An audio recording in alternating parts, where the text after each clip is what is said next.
You open the fridge, pull out a steak you bought 2 days ago, and it's turned an ugly shade of brown at the edges, and now you're standing there, trying to decide if it's still safe to cook. That single decision, made in seconds, is quietly responsible for millions of pounds of perfectly good beef getting thrown out every year. The color change comes down to one molecule flipping between 3 different chemical states, and it can happen without a single bacterium ever getting involved. By the end of this, you'll know exactly why that steak turned brown and whether you were right to throw it out. The color of steak has almost nothing to do with blood. Most of what you're seeing comes from a protein called myoglobin, packed directly into the muscle tissue itself.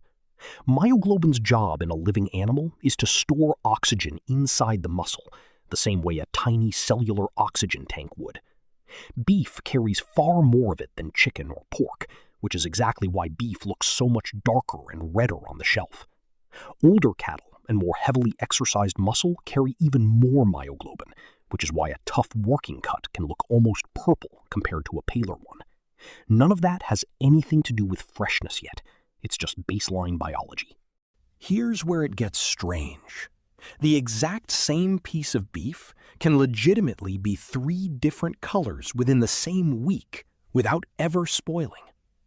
Inside a sealed, vacuum-packed cut with no oxygen reaching it, myoglobin sits in a purplish, almost dusky red state called deoxymyoglobin.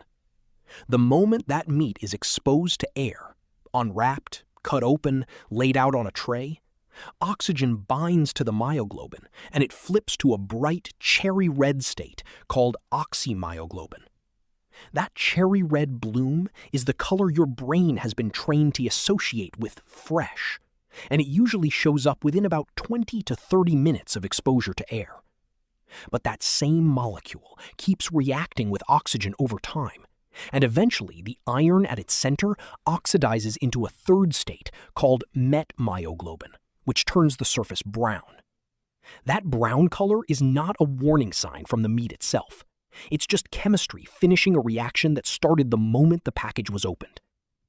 There's an oddly specific threshold in the meat industry worth knowing. Once about 40% of the myoglobin on the surface has converted to that brown metmyoglobin state, most consumers will reject the product on sight. At that point, retailers typically consider the meat unsaleable, even though nothing about its safety has actually changed. According to USDA's own food safety guidance, color change by itself does not mean beef has spoiled. Actual spoilage announces itself completely differently, through a sour or off odor, a sticky or tacky surface, or a slimy film you can feel before you can see anything wrong. In other words, the test you've been running your whole life, does it still look red, was never actually testing for the thing you thought it was testing for. This isn't really a story about meat chemistry. It's a story about how badly humans trust their eyes over every other sense. Vision evolved as a fast, automatic filter for danger, built for split-second decisions, not careful analysis. So when a piece of meat shifts from red to brown, your brain doesn't run a chemistry lesson. It just fires a gut-level reject signal before you've even picked the package up. Smell and touch are actually far more reliable spoilage detectors than color, but they require you to get close, unwrap something, and engage. Color lets you make the call from 3 feet away in half a second. That's exactly the kind of shortcut a brain built for survival will always take, even when it's technically wrong. Multiply that split-second decision by an entire country's grocery shopping habits, and the numbers get genuinely staggering. The United States throws away more than 84 million tons of edible food every single year, and meat alone accounts for roughly 22% of all that food loss. A meaningful slice of that waste isn't spoiled meat at all. It's perfectly good beef that turned brown at the edges, got left on the shelf, then eventually made the trip to the dump. Retailers know this, which is exactly why so much packaging technology exists purely to slow down or mask that color shift and keep meat looking red longer. None of that technology is making the meat any safer. It's managing a psychological reaction, not a safety risk. Here's the twist that flips everything you just learned. Some packaging can make meat stay red long after it should have turned brown. It's called carbon monoxide modified atmosphere packaging, and it works by binding carbon monoxide directly to myoglobin to form a different pigment called carboxymyoglobin. Carboxymyoglobin is even more color stable than a fresh, healthy cherry red bloom, so treated meat can look perfectly fresh for weeks past when untreated meat would have already browned. The European Union banned the practice outright, citing the exact same worry, that the red color can outlast the meat's actual safe shelf life. In the United States, the FDA still allows it at low concentrations, on the reasoning that the gas itself isn't dangerous at those levels, even as watchdog groups keep pushing back.